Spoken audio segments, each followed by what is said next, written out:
எல்லோருக்கும் வணக்கம்.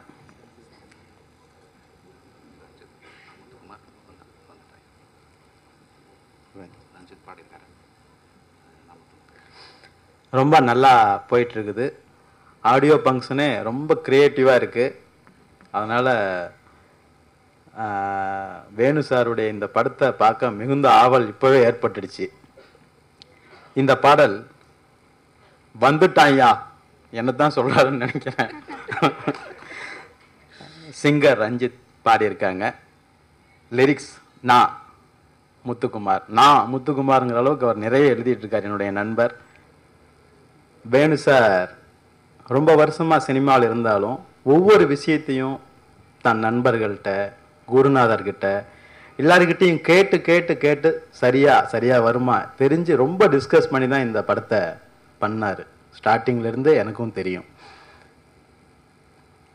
அவ்வளவு விசாரித்து அவ்வளவு கருத்துக்களை கேட்டு பண்ணனால இந்த படம் நிச்சயமாக மிக தெளிவாக மிக அற்புதமாக அழகாக இருக்க போகுது.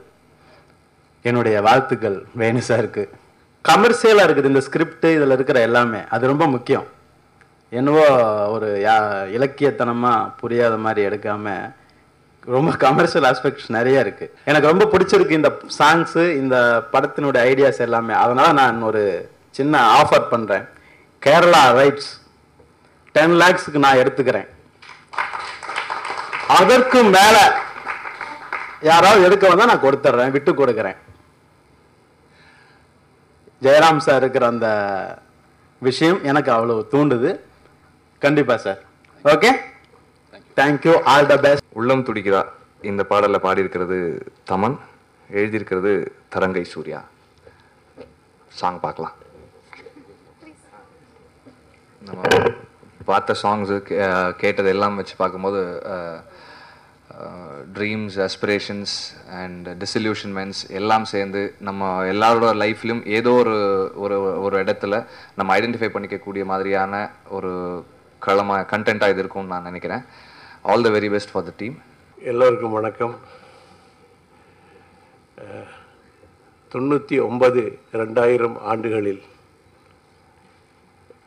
எனது மௌனி எனக்கு அறிமுகப்படுத்தி வைத்த அற்புதமான நடிகர்களுள் நான் கதை நேரம் என்ற ஒரு தொலைக்காட்சி தொடர் செய்து கொண்டிருந்த காலத்தில் மௌனியால் எனக்கு அறிமுகப்படுத்தி வைக்கப்பட்ட அற்புதமான நடிகர்களுள் அற்புதமான நண்பர்கள் ஒருவர் வேணு அரவிந்த். அவரோடு பணியாற்றிய நாட்களை நான் சந்தோஷத்தோடும் இனிமையோடு நினைத்து பார்க்கிறேன். இன்று வேணு ஒரு இயக்குனராக மாறியிருக்கிறார். ரொம்ப சந்தோஷமான விஷயம். இந்த தருணத்தில் அவரிடம் இங்கே பார்த்த அல்லது கேட்ட அந்த பாடல்களையும் பார்த்த காட்சிகளையும் வைத்து பார்க்கும் பொழுது அவர் மிகவும் தெளிவாக இருக்கிறார் என்பது எனக்கு புரிகிறது. ரொம்பவும் தெளிவாக இருக்கார். எந்த குழப்பமும் இல்லை, எந்த பாசாங்கும் இல்லை. அது எனக்கு பிடிச்சிருக்கு. என்ன காரணத்துக்காக இந்த படம் எடுக்கப்பட்டதோ அந்த காரணம் அதில் அவருக்கு வெற்றி கிடைக்க வேண்டும் என்று வாழ்த்தி விடைபெறுகிறேன். நன்றி, வணக்கம். பியூட்டிஃபுல் பர்சன் சொன்னதுக்காக முதல்ல நன்றி. ஏன்னா அந்த படத்தினுடைய கேசட்டை ரிலீஸ் பண்ணாங்க. 5 பேருமே அழகானவங்க.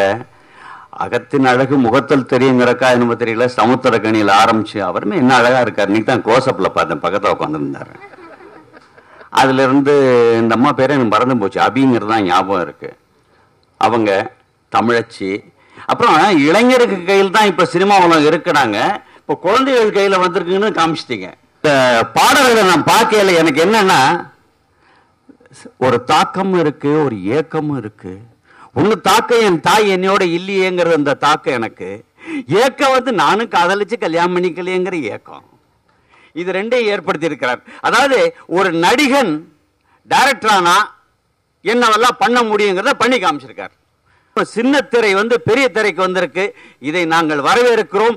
பெரிய திரை நல்ல டைரக்ஷன்ல போயிட்டு இருக்கு. பாடல்கள் மிக அருமையா வந்திருக்கு. வேணு அரவிந்த் அவர்களுக்கும் அவருடைய டீம், என்டையர் டீம் அவர்களுக்கும், நான் எடுத்த ஒரு படத்தினுடைய டைரக்டர் வந்திருக்காரு இங்க.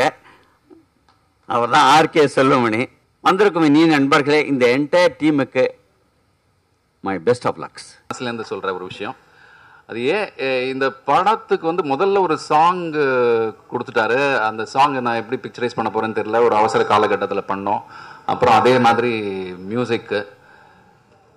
இப்போ வந்து படத்தை ஃபுல்லாக பார்க்கும்போது எனக்கு பயங்கர இன்ஸ்பிரேஷனாக இருக்குது. ஸோ இவரோட சாங்குக்கான பிக்சரைசேஷன் இருக்கான்னு கேட்டிங்கன்னா என்னால் அது இன்னும் முழுசாக நான் இல்லைன்னு தான் சொல்லுவேன். எனக்கு இன்னும் அது நிறைய அவரோட song is only taking my film மேலே are the music. And next time நான் பண்ணும்போது இன்னும் பெட்டராக பண்ணுறேன். நான் அவருக்கு ஒரு உறுதிமொழியை இங்கே கொடுத்துக்கிறேன். அவர் என்ன சார் லாஸ்ட் டைம் இன்னும் நல்லா பண்ணியிருக்கலாமேன்னு சொல்கிறதுக்கு முன்னாடி அதுக்காக நான் இப்போவே சொல்லிட்டேன். ஸோ நெக்ஸ்ட் டைம் இன்னும் நல்லா பண்ணுறேன். So you have to be with me. Thank you. எல்லோருக்கும் வணக்கம். நான் ஒரு 25 வருஷமாக சினிமாவில் இருந்தாலும் மைக்கிலலாம் நிறைய பேசுனதே கிடையாது. தனியாக ஒரு காமெடி படத்தை ஒரு பெரிய ஹாலில் உட்காந்து பார்த்தேன். நான் மட்டுமே விழுந்து விழுந்து விழுந்து சிரித்தேன். படம் நல்லா இருக்குது, அதில் எந்த விதமான டவுட்டும் இல்லை. Venu Aravind has done is job. But அதுக்கப்புறம் மார்க்கெட்டிங் அப்படின்னு உட்காந்து பேசும்போது how to release the film, when to release the film, எவ்வளோ பப்ளிசிட்டி பண்ணணும், எவ்வளோ தேட்டர் எடுக்கணும், இந்த மாதிரி டிஸ்கஷன்ஸ் நிறைய நடந்தது. அதில் இன்னும் எங்களுக்கு கிடைக்காத ஒரே விஷயம் ரிலீஸ் பண்ணுற டேட். ஸோ ரிலீஸ் பண்ணுற டேட்டு கிடச்சதுன்னா இந்த படத்தை ப்ராப்பராக ரிலீஸ் பண்ணுறதுக்கு பலம் வாய்ந்த ஒரு ப்ரொடியூசராக இந்த படத்தோட ப்ரொடியூசர் இருக்கார். இருந்தாலும் நான் ஒரு 30-40 டிஸ்ட்ரிபியூட்டர்கிட்ட பேசியிருக்கேன். படம் ஒன்ஸ் டேட் ஃபிக்ஸ் பண்ண உடனே அந்த படத்தை டெஃபினட்டாக காமிச்சு, ஐயா நீங்களும் எங்கள் கூட ட்ராவல் பண்ணுங்கள், இந்த படம் நல்லா இருக்குன்னு சொல்கிற தைரியமும் தகுதியும் இந்த படத்துக்கு இருக்குது அப்படின்னு நான் நம்புகிறேன்.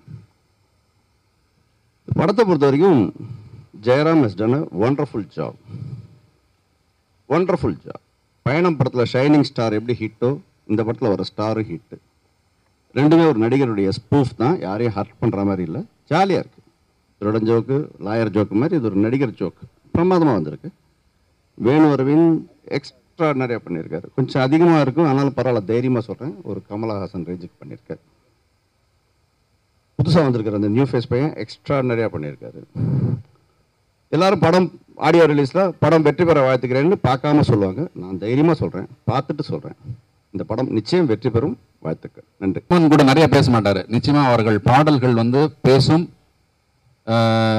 அவர் நான் இன்ஃபேக்ட் அவர்கிட்ட கேட்டேன், சார் இந்த படத்தில் வந்து உங்கள் பேருக்கு முன்னாடி ஒரு ஏதாவது ஒன்று போடணும், தமன் வந்து முன்னாடி ஒரு இளம் புயல் எஸ் தமன்னு போட்டுமா, இல்லைன்னா டெக்னோ கிங் தமன்னு போட்டுமா அவனுக்கு. ஐயோ தலைவா அதெல்லாம் எதுவும் வேணாம் விட்டுரு அப்படின்னாரு. இல்லை நான் இது வந்து நான் சும்மா சொல்ல, பட் ரியலாக ஃபீல் பண்ணேன். என்னோட படத்துக்கு ஃபுல் ஸ்ட்ரென்த் தமன் தான். he has taken my film to a higher level. 100% wherever it is required கொடுத்துருக்காரு.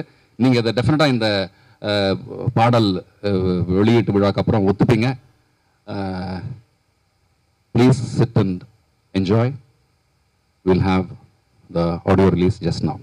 முதல் பாடல் நீங்கள் சொன்ன அதே படப்படப்பு எனக்கு இருக்குப்பா. நெஞ்சத்தின் ஜின்ஜின் காதல் மதி எழுதியிருக்காரு ராகுல் நம்பியார், நவீன் மாதவ் பாடியிருக்காங்க. கேளுங்க. எல்லாருக்கும் வணக்கம். சபாஷ் சரியான போட்டி இந்த படத்துல 2வது சாங். சாங்கோட ஃபர்ஸ்ட் வரியே சூப்பரா இருக்குது, ஓடு மாமே. ஸோ எல்லாரும் கேட்டு என்ஜாய் பண்ணுங்க. Lyrics are by N.A. Muthukumar and singer is Rita. பெப்பியும் ஏன்னா ஸ்பீடான சாங் நான் எதிர்பார்த்தேன்.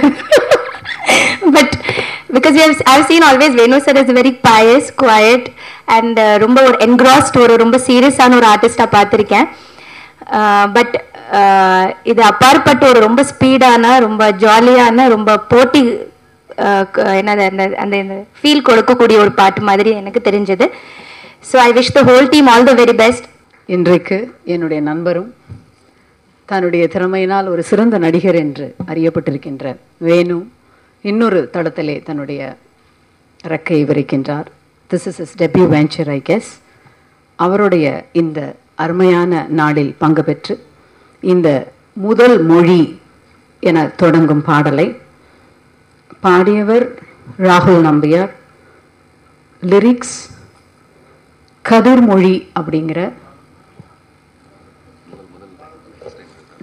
கதிர்மொழி தானே, கதிர்மொழி அவங்க ஒரு பெண் எழுதிய பாடலை, அதுவும் முதலா எழுதிய பாடலை நான் இங்கே வெளியிடுவது என்பது எனக்கு கூடுதல் சந்தோஷத்தை தருகின்றது.